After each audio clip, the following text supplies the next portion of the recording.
Hi guys, it's Amy with Aim to Plan, and today we're going to be doing a short, quick, and super easy DIY project using some of these outdated planner pages that you might have.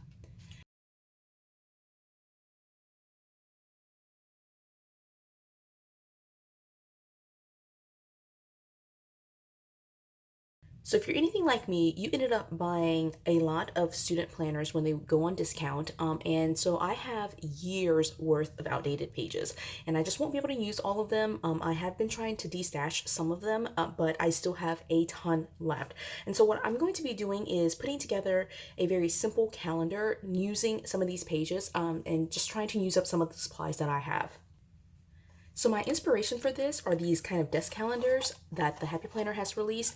These are like the calendars that can sit up on your desk and just flip over and give you a view of the month. And I love these things. They're super cute. I actually love the designs on them. The problem is I just can't write on it like a monthly calendar, like a wall calendar. And so I decided to really sit and think about what I could do to make a calendar for myself. And this is what I decided would work best. And so what I have here are outdated student pages. I actually don't know when these are from, but they're probably from 2019 or 2020. And so these are pages that have already passed. What I'm going to do is basically cut it down to make my own wall calendar. And it's very simple. The very first thing that I noticed looking at these student calendar pages is that there are 7 blocks down, which is great because if you turn it sideways, there are 7 days of the week and you can write across this space. With the student block layout, the color block layout, what happens is that this side of it has 2 weeks and this is a weekend side, like on the second half of the week. This is the weekend section, which doesn't have 7 blocks. So you have either 2 weeks or 3 weeks. And it's up to you which one you want to do. If you want to do this and convert a skinny classic planner into a like kind of weekly layout or like a wall calendar or a desktop calendar, then I would encourage you to use just this side of it, the 2 weeks, and cut it down to size with just those 2 days, Thursday and Friday. If on the other hand, you want to do it for more of a wall system, which is what I'm going to be doing it for, I'm putting it on like a nail and just hanging it on my wall, then I'm going to use this 3-week side with Monday, Tuesday, and Wednesday. And so it's very simple. Again, what I do is basically just cut around all the information that makes it dated or outdated.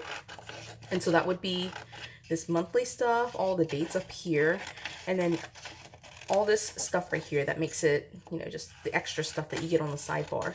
And because I'm cutting it down like that, I went ahead and trimmed this edge, but you see it's not perfect. I just, kind of cut it as I needed to. And again, if you're doing it with just a 2, I would trim it a little bit closer to the black line, but it's still the same kind of thing where you're just cutting it down so that way you're getting rid of all of the dated stuff that makes it outdated, like all the information that makes it a dated planner. All right, and so once you cut it down, I'll cut this third one too, just to show you what I'm doing. I just took these 3 sheets just to give you a sense of what I'm doing.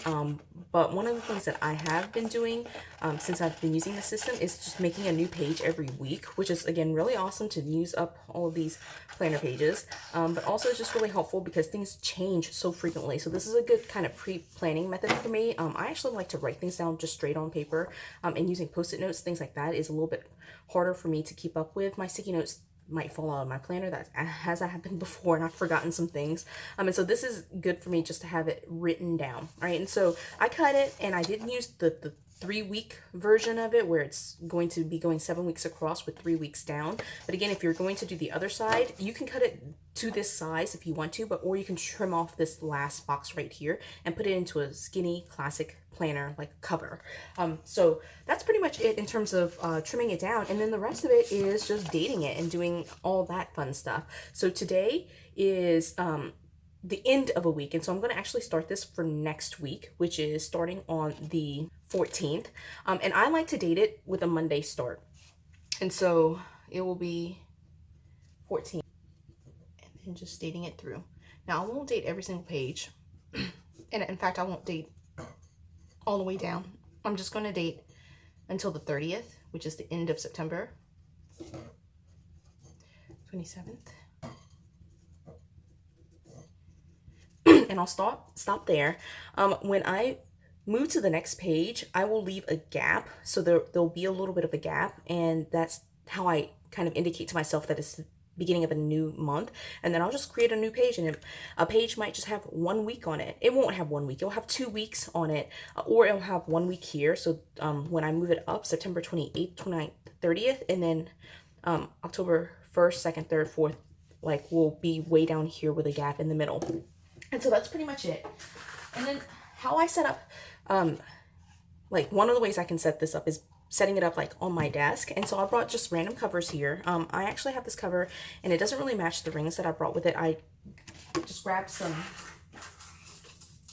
gold metal discs. And so the inside cover here works a little bit better for this, and I'll just snap it on there. One of the things that will happen is because you trimmed it down, it will look a little bit awkward because it's not the same size, obviously. And so if that bothers you, one of the things I would get you to do, encourage you to do, is maybe just trim down like cardboard or some other like kind of sturdy material, so that way you can kind of prop it up on your desk. Actually, I only needed 8 rings, right? So this is pretty much what it looks like here, and I just prop it up. I actually like leaving the extra space because I can put sticky notes and things like that on the edge, and one of the things that I'll probably add a little bit later is like a pen holder right here so I can have something to write with. But then I just prop that up on my desk like that. And I know you can't really see that well, but it does sit up fairly straight.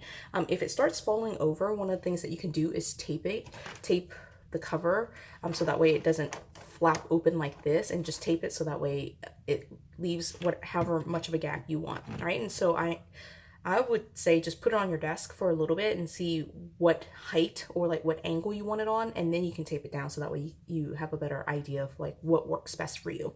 And what I do is I actually don't tape it because my desk can hold it and I don't really knock around things that often. But I am going to do this very same thing with a wall calendar. I'm actually putting a little string right here and hooking it on a hook, and that's it. And it just stays on my wall, and I'm able to make notes and write down all the things that I want to do in terms of pre-planning, and have things kind of laid out visually for me in front of my eyes, so that way when I go down to do my weekly pages, I have all that information in front of me. And that is it. All right, I hope you enjoyed this video. I hope you can make use of all of these outdated pages that you might have lying around. And if you enjoyed the video, give it a thumbs up. If you haven't subscribed already, please do so. And until the next video, have a good one.